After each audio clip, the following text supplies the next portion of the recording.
Another national media member coming around on the Auburn Tigers.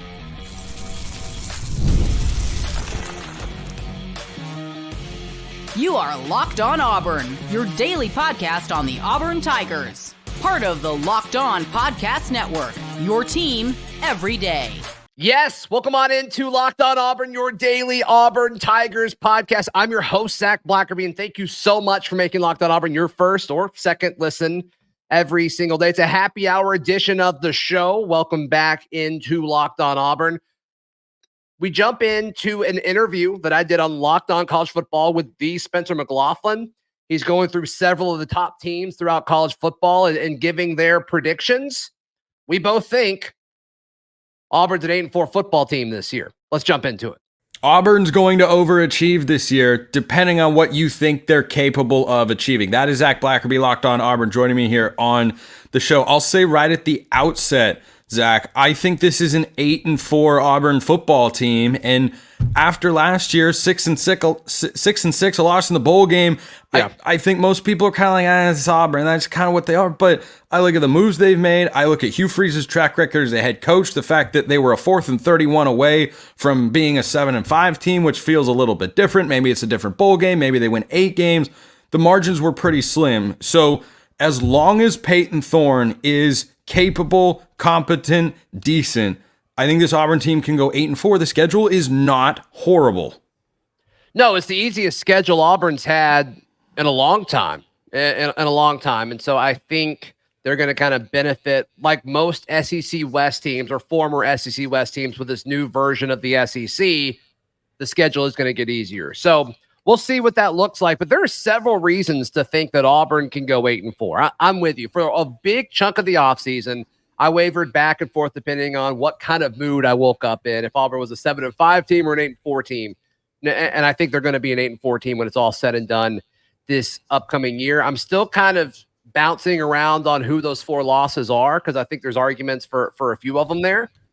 But Auburn has done everything they possibly can this offseason to make it not about the guy you mentioned, to make it not about Peyton Thorne. You go out and get Cam Coleman, Perry Thompson, Bryce Kane, and Malcolm Simmons. They call them the Freeze 4 true freshmen that are exceptional, Spencer. They have – you always stand next to these athletes, and it's like you're watching practice or whatever, then one of them walks by and you point and you say, that's different. That looks different. And Auburn hasn't had a class of receivers like this arguably ever.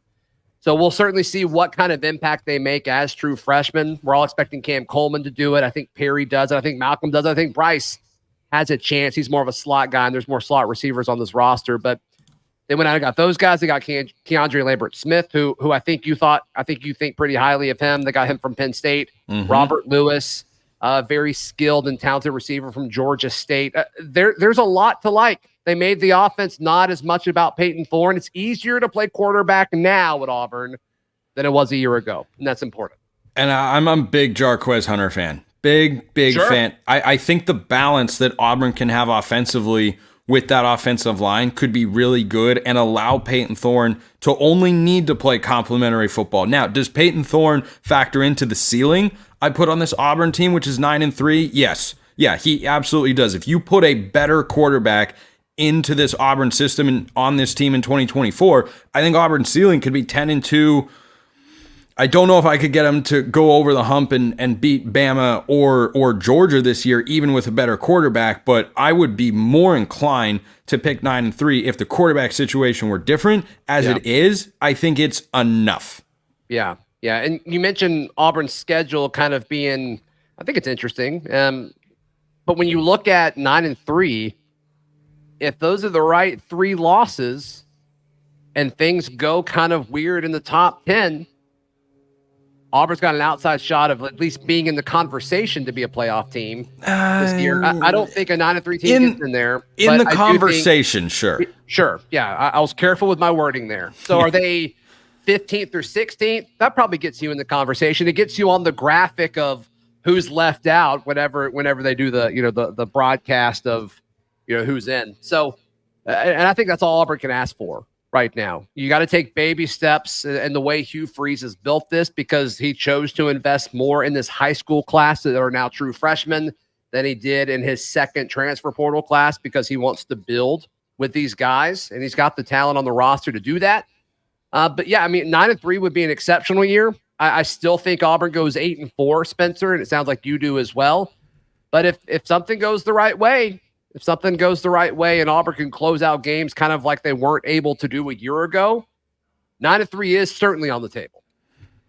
The reason I look at this schedule and say 8-4 is really, really within the realm of possibility, and what my official prediction is here, there are two games that kind of trip me up, and we'll get to that in just a sec, is Auburn plays their first 5 games at home. And the ability, I'm a big routine guy, Zach. Big routine guy. I'm a routine guy on the golf course. I'm a routine guy when I wake up in the morning. I'm a routine guy when I go on the same vacations every year. I love routine. The ability for those players to be in the same routine, to not have to travel for over a month, I think is huge. To have the home cooking factor. I think they're beating Cal week 2, who's a solid ACC team, by the way, but Auburn is not going to. Your Cal? Your favorite team in my college Cal, football? my California Golden Bears are This not is going to go. Cal, isn't it? It is. That COLLEGE and then football is actually just Cal, with a word jumble and such. I think 4-0 is an expectation for Auburn, and 5-0 is a goal. I think they're going to win that game against Oklahoma because it'll have such a rinse and repeat feel to it. And I think Oklahoma is a good team. I think Auburn's also a good team. I have questions about both, but I have more questions about Oklahoma's roster and questions about Auburn's quarterback. But you put the Tigers at home, Hugh Freeze in year 2. If this was Brent Venables year 3 and Hugh Freeze year 1, I'd probably go Oklahoma even at Jordan-Hare. But Hugh Freeze year 2 and Jackson Arnold, that's going to be a big time test for him. I think Auburn wins and starts the season 5-0. Yeah, and I think either outcome for Oklahoma the week prior, when they host Tennessee, it'll be their first SEC game ever.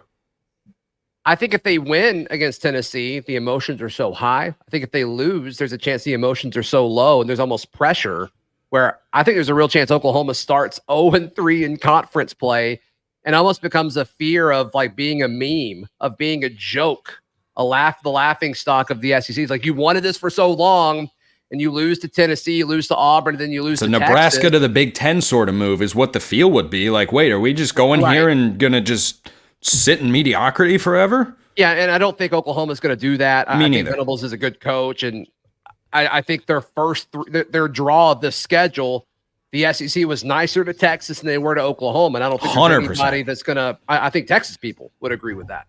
They probably think it's hilarious. I would too. I don't blame them. But I think the pressure is on Oklahoma. And this is a game for a big chunk of the offseason. I said, I think Auburn drops this one. As we get closer and closer to the season, I think Auburn's got a real shot in this one. No question about it. All right, more of our conversation with Spencer McLaughlin in just a moment right here on Locked On Auburn. Today's show is brought to you by our friends at eBay Motors. Passion, drive, and patience. It's the winning formula for winning championships, and it's also what keeps your ride or die alive, and eBay Motors gets it. They get it. I mean, can you imagine buying a part for your car, truck, SUV anywhere other than our friends at eBay Motors? No, you'd pay more. It'd take longer to get to your door. It just seems inefficient. ebaymotors.com is the place to go. They've got over 122 million parts for your number one ride or die. You'll always find exactly what you're looking for. And with the eBay Guaranteed Fit, your part's it's gonna fit your car. They guarantee it, or you get your money back. So keep your ride or die alive at ebaymotors.com. Eligible items only. Exclusions apply. eBay Guaranteed Fit, only available to U.S. customers. I think if they win this game, Auburn that is, it'll be the first for a lot of Auburn fans maybe that kind of tune in and out with the football season. That'll be the first time their ears perk up and like, beat who? 5-0? 5-0 going to Athens to take on Georgia? 5-0 going to Athens? Okay, I think Georgia's going to win that football game. I apologize if I'm breaking any news here to Auburn fans. I think Georgia is a loss. I'm going to jump ahead a little bit and come back to those two games in the middle. I think Vanderbilt's a win. Louisiana Monroe is a win. I think Texas A&M's a loss. I like Connor Wigman. I like Mike Elko. Jordan Hare is tough. Everybody knows that. I think Texas A&M gets it done that week, and they lose the Iron Bowl. So those are three losses that I put on the schedule here. Alabama, Texas A&M, and Georgia. I think Auburn's season and how successful it'll be viewed at the end of it gets defined in consecutive weeks with back-to-back road games to Columbia to take on Missouri, to Lexington to take on Kentucky. My gut tells me, Zach, this is a win one, lose one for Auburn.